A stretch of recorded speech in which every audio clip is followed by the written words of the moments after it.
മഴക്കാലത്ത് പകർച്ചവ്യാധി ഭീഷണി ശക്തമാകുന്ന സാഹചര്യത്തിൽ നിലമ്പൂർ നഗരസഭ കോമ്പൗണ്ട് മാലിന്യ നിക്ഷേപ കേന്ദ്രമായി മാറുകയാണ്. നിലമ്പൂർ നഗരസഭാ പരിസരത്താണ് ഹരിത കർമ്മസേന വീടുകളിൽ നിന്നും ശേഖരിക്കുന്ന മാലിന്യങ്ങൾ സൂക്ഷിക്കുന്നത്. മഴ ശക്തമായതോടെ മാലിന്യങ്ങൾ നിറച്ച പ്ലാസ്റ്റിക് ചാക്കുകൾ ഉൾപ്പെടെ നനഞ്ഞുകിടക്കുന്ന അവസ്ഥയാണ്. ഇതാണ് നഗരസഭാ കാര്യാലയത്തിന് മുൻപിലെ അവസ്ഥ. ഹരിത കർമ്മസേനയുടെ ഓഫീസിന് മുൻപിൽ മാലിന്യങ്ങൾ കുന്നുകൂടിക്കൊണ്ടിരിക്കുകയാണ്. മഴക്കാലത്ത് ഇതുണ്ടാക്കുന്ന ആശങ്ക ചെറുതല്ല.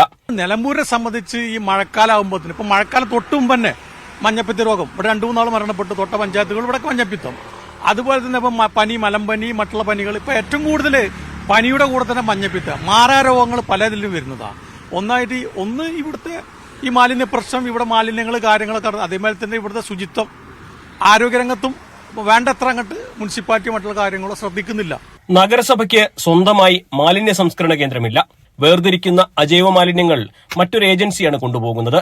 മഴ കാരണം ഇവ കൊണ്ടുപോകാൻ വൈകിയതുകൊണ്ടാണ് പ്രശ്നമെന്ന് പറയുന്ന നഗരസഭാ ചെയർമാൻ ആരോഗ്യ മേഖലയ്ക്ക് ആശങ്കയുണ്ടാക്കുന്ന സാഹചര്യമില്ലെന്നും വിശദീകരിക്കുന്നു. മുനിസിപ്പാലിറ്റിയിൽ ഈ മഞ്ഞപ്പിത്തവുമായിട്ട് ബന്ധപ്പെട്ടും മറ്റുള്ളതൊക്കെയായി ബന്ധപ്പെട്ടിട്ടൊക്കെ തന്നെ റോഡിന്റെ തോടുകളുടെ നവീകരണമായാലും അതുപോലെ തന്നെ മറ്റുള്ള ഓടകളുടെ നവീകരണമായാലും അതൊക്കെ ഓരോ വർഷവും അതിന്റെ രീതിയിൽ നടന്നതുകൊണ്ടാണ് മുനിസിപ്പാലിറ്റി അത്തരത്തിലുള്ള ഒന്നും റിപ്പോർട്ട് ചെയ്യാത്തത്. കാരണം മഞ്ഞപ്പിത്തം നിലമ്പൂരിൽ നിന്നാൽ നിലമ്പൂരിലല്ല, അത് മമ്പാട് പഞ്ചായത്താണ്.